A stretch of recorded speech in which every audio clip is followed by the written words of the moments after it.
Let V be a vector space over some field F. And let V1 up to Vm be vectors in V that are linearly independent.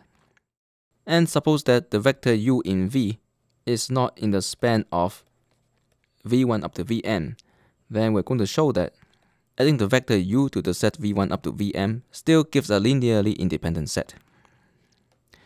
And the proof of this is as follows. Suppose that this set is not linearly independent, then there exists scalars mu lambda 1 up to lambda m such that not all of them are 0, mu times u plus lambda 1 times v1 plus all the way to lambda m times vm is equal to the 0 vector in V.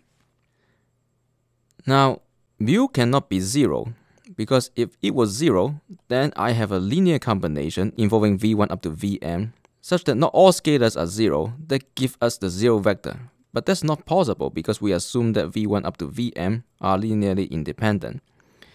So mu cannot be 0, and therefore I can write u as minus 1 over mu v1 plus and so on plus minus lambda m over mu times vm.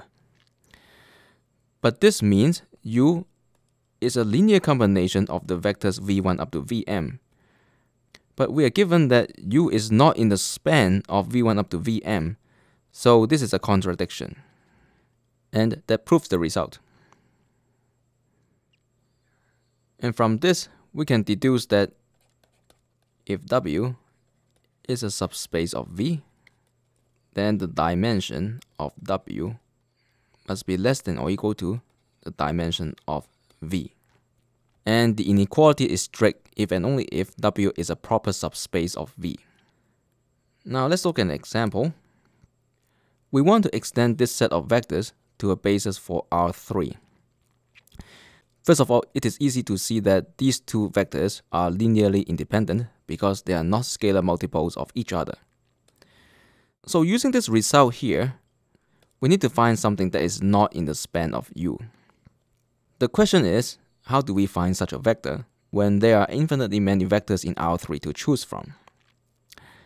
We can do something clever by making the following observation. First, note that R3 is spanned by this set here, because every vector in R3 can be written as a linear combination of these three vectors.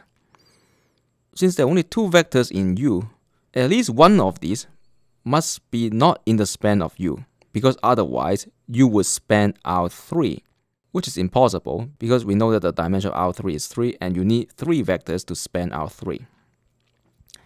So what we can do is we can check whether or not each of these can be written as a linear combination of these two vectors. If we let A be the matrix consisting of the columns formed from vectors in U, we want to see if this system has no solution for one of these vectors as right-hand side. You may recall that to solve a number of systems having the same coefficient matrix simultaneously, we simply form the extended augmented matrix. So in this case, what we want to do is row reduce this matrix.